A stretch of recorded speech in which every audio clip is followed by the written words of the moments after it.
প্রিয় বন্ধুরা, আসলে আমি একান্তই একেবারে নূতন। কিন্তু আমার প্রবল ইচ্ছা ইউটিউব থেকে যেন একটা আমাদের রোজগারের মাধ্যম হয় এবং সচ্ছলতা ফিরে আসে। তা আসলে মানুষ তো ভালো থাকার জন্য অনেক পন্থায়, অনেক পদ্ধতিতে চেষ্টা করে। তো এটা যেহেতু একটা সামাজিক প্ল্যাটফর্ম, আমিও চাই যেখান থেকে একটু স্বাবলম্বী হওয়ার জন্য। তবে যদি আপনারা সহযোগিতা না করেন, সাপোর্ট না করেন, তবে সেটা তো আসলে সম্ভব না। তো আসলে যদি কোনো ভাই, কোনো বন্ধু যদি আমাকে একটু সহযোগিতা বা সাপোর্ট করতেন, যে আসলে বা পরামর্শ দিতেন যে এখান থেকে আসলে কিভাবে কি করা যায়, তাহলে তার প্রতি আমি কৃতজ্ঞ থাকতাম। কারণ আমি একেবারেই নূতন, তবে আলহামদুলিল্লাহ শুকরিয়া, আমার একটা ভিডিওর দ্বারা প্রায় ১২২ জনের মতো ফলোয়ার আসছে একটা ভিডিওর মধ্যে। তো আসলে কখন যে কি হয়ে যায় সেটা আসলে বুঝতে পারি না। তবে আমি চাচ্ছি যে এই মুহূর্তে লাইভটা আসা ঠিক হয়নি, যদিও জুমার নামাজের আগ মুহূর্ত ইনশাআল্লাহ আমরা জুমার নামাজে যাব। তবে প্রস্তুতি প্রায় নেওয়া শেষ।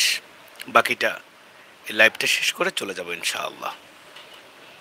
তো লাইভটাতে আসার উদ্দেশ্য হলো যে এই প্রথম লাইভ হওয়ার মতো শর্ত আমি পূরণ করতে পেরেছি, এবং সেই জন্য আজকের জুমার দিন হিসাবে প্রথম লাইভটাতে আসলাম, যে লাইভের কাজটা যেন পবিত্র একটা দিনের মাধ্যমে হয়।